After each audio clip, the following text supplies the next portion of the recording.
चुनाव के पहले ही सीएए को अमल में आना है, इसमें किसी को कंफ्यूजन रखना नहीं है। इस देश की माइनॉरिटी को और विशेषकर मुस्लिम भाइयों को भड़काया जा रहा है।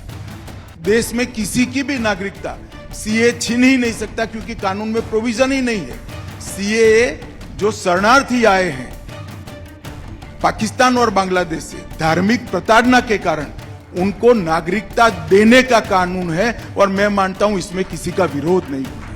केंद्रीय गृह मंत्री अमित शाह ने ऐलान कर दिया है कि लोकसभा चुनाव से पहले सीएए को लागू करने की अधिसूचना जारी कर दी जाएगी।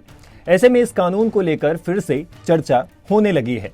दरअसल भारतीय नागरिकता संशोधन कानून यानी सीएए पर 5 साल पहले ही मुहर लग गई थी।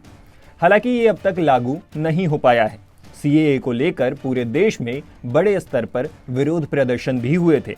इस कानून के खिलाफ विपक्ष का भी कड़ा रुख देखने को मिला था। बीते 5 सालों में सीएए को लेकर चर्चा तो होती रही है, लेकिन इसे अब तक लागू नहीं किया जा सका है। और अब अमित शाह ने साफ कर दिया है कि सीएए लागू होकर रहेगा। ऐसे में आइए इस कानून से जुड़े प्रावधानों के बारे में जानते हैं और ये भी जानेंगे कि इस कानून के विरोध में विपक्षी दल क्या कह रहे हैं। सिटीजनशिप अमेंडमेंट एक्ट के लागू होने पर 3 पड़ोसी मुस्लिम मेजॉरिटी देशों पाकिस्तान, बांग्लादेश और अफगानिस्तान से आए उन लोगों को भारत की नागरिकता मिल जाएगी जो दिसंबर 2014 तक किसी न किसी प्रताड़ना का शिकार होकर भारत आए। इसमें गैर मुस्लिम माइनॉरिटी हिंदू, सिख, बौद्ध, जैन, पारसी और ईसाई शामिल हैं। नागरिकता संशोधन बिल पहली बार साल 2016 में लोकसभा में पेश किया गया था। तब ये बिल लोकसभा से तो पास हो गया था, लेकिन राज्यसभा में अटक गया था।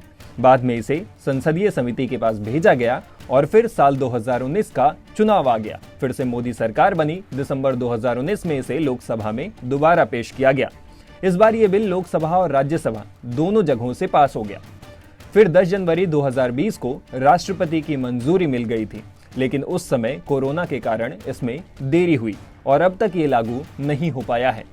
बता दें कि इस कानून के तहत नागरिकता देने का अधिकार पूरी तरह से केंद्र सरकार के पास है। पाकिस्तान, बांग्लादेश और अफगानिस्तान से आए हिंदू, सिख, बौद्ध, जैन, ईसाई और पारसी धर्म से जुड़े शरणार्थियों को भारतीय नागरिकता दी जाएगी।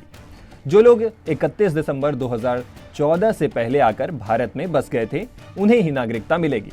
इस कानून के तहत उन लोगों को अवैध प्रवासी माना गया है जो भारत में वैध यात्रा दस्तावेज यानी पासपोर्ट और वीजा के बगैर घुसकर आ गए हैं, या फिर वैध दस्तावेज के साथ तो भारत में आए हैं लेकिन तय अवधि से ज्यादा समय तक यहाँ रुक गए हों।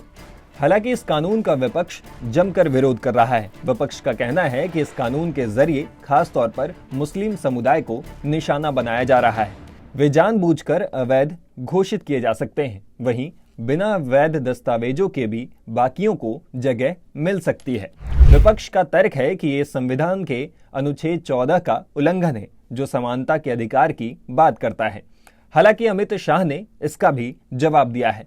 कांग्रेस पार्टी के नेताओं का वादा है, जब देश का विभाजन किया और वहां पर ढेर सारे वहां की देश में अल्पसंख्यक जो थे, हिंदू, बौद्ध, जैन, क्रिश्चियन थे, उन पर प्रताड़ना होती थी, सारे लोग यहां भाग कर आना चाहते थे। उस वक्त कांग्रेस पार्टी का वादा था कि आप धीरे धीरे आइए, आप जब भी आओगे भारत में आपका स्वागत है, आपको नागरिकता दी जाएगी। फिर मुकर गए।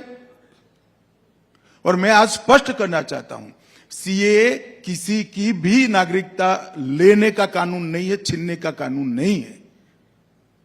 इस देश की माइनॉरिटी को और विशेषकर मुस्लिम भाइयों को भड़काया जा रहा है। देश में किसी की भी नागरिकता सीएए छीन ही नहीं सकता, क्योंकि कानून में प्रोविजन ही नहीं है।